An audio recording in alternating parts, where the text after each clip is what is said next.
Feliz sábado. Feliz sábado, irmãos.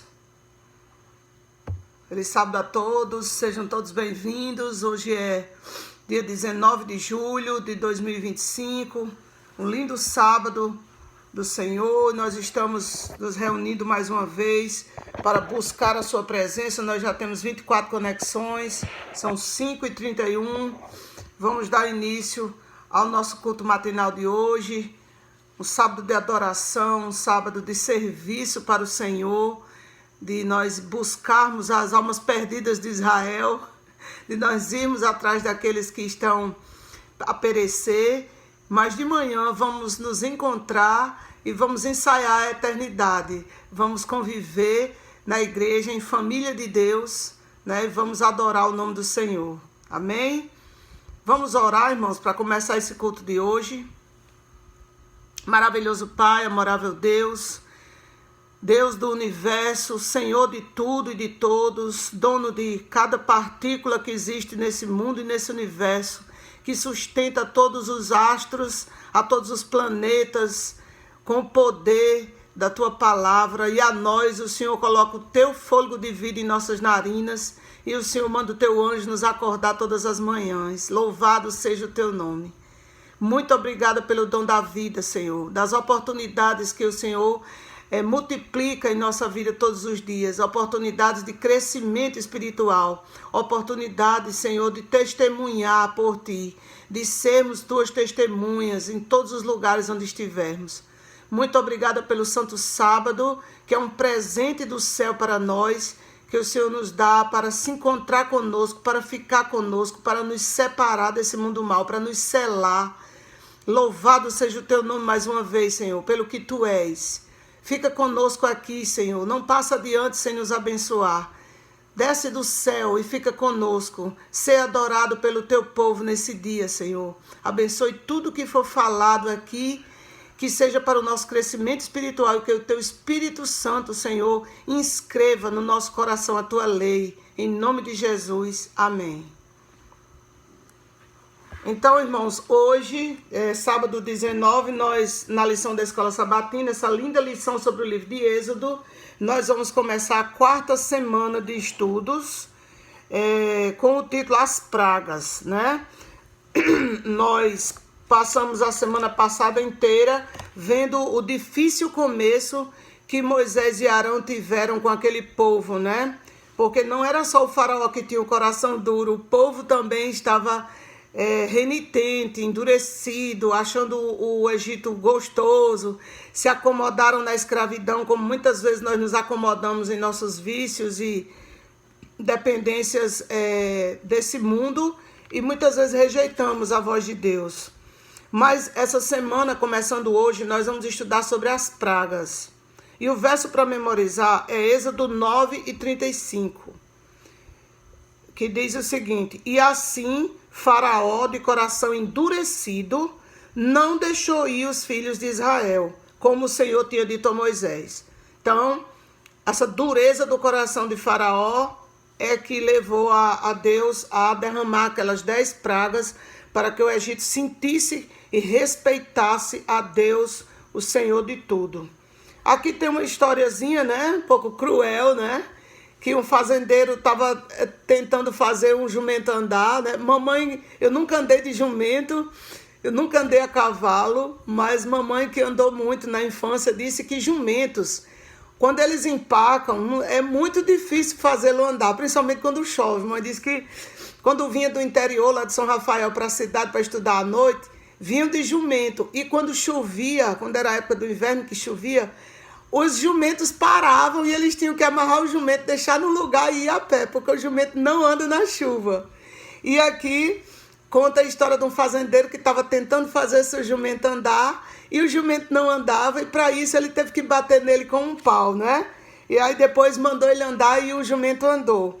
E aí alguém perguntou, por que funcionou essa técnica de bater no animal? Ele disse, porque primeiro é preciso chamar a atenção dele, né? Precisa chamar a atenção dele, muitas vezes com dor, né? Então, a lição diz, deixando de lado a crueldade com os animais, não se está fazendo aqui apologia a crueldade com os animais, não devemos bater nos animais. Essa história ilustra uma verdade especial aí no contexto da saída dos hebreus do Egito, certo?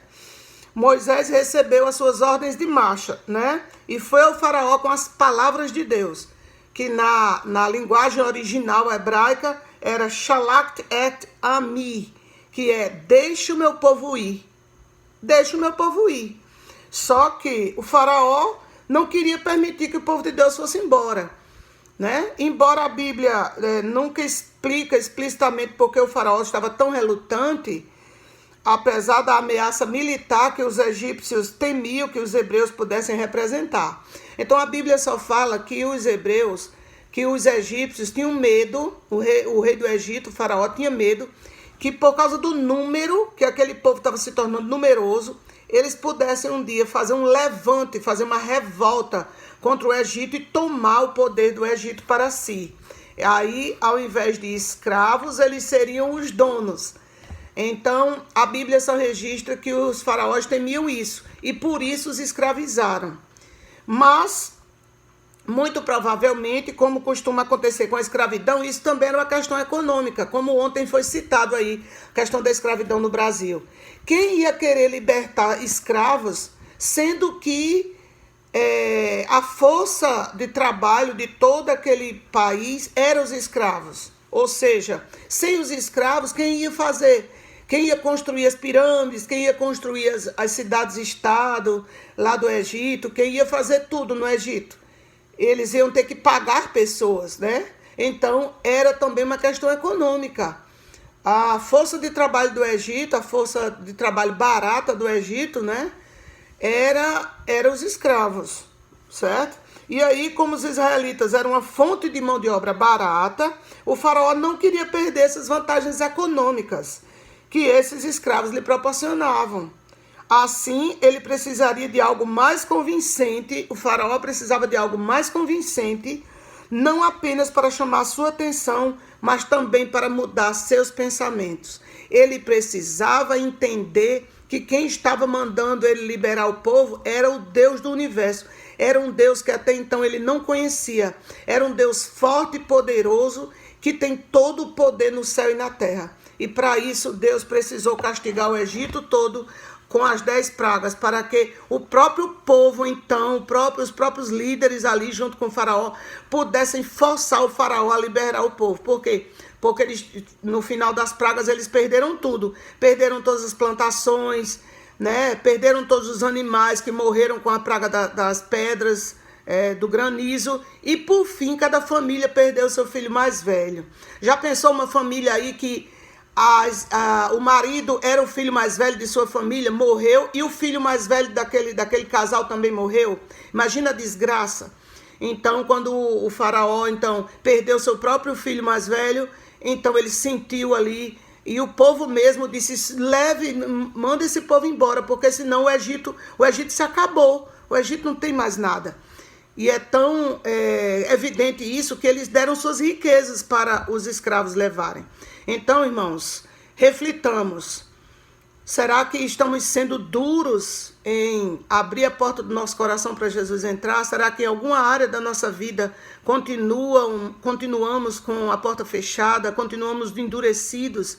Será que Deus precisa permitir que alguma dor toque em nós? Será que Deus precisa nos sacudir de alguma forma, permitindo que algum infortúnio chegue à nossa vida para que nós possamos sentir que Ele precisa comandar a nossa vida? Não deixemos que isso aconteça. Nos derretamos diante da presença de Deus. Que nós possamos cumprir o que esse lindo louvor dos arautos do rei dizem. Que eu seja, Senhor, tua morada. Que as portas da minha vida estejam abertas para o Senhor entrar, se sentar, fazer morada no meu coração. Amém? Grandioso Pai, maravilhoso Deus, que cada um de nós, Senhor, aqui, seja a tua morada, lugar santo onde o Senhor está. Que o trono do nosso coração não seja habitado por nós mesmos, pelo nosso ego, pelas nossas vontades e desejos, pois são todos pecaminosos. Mas que o Senhor se sente no trono do coração de cada um de nós. Que o Senhor comande a nossa vida. Que não seja preciso, Senhor, o Senhor nos dá umas varadas, como o dono daquele animal deu, para que nós possamos acertar com o caminho estreito, que é o caminho que conduz à salvação.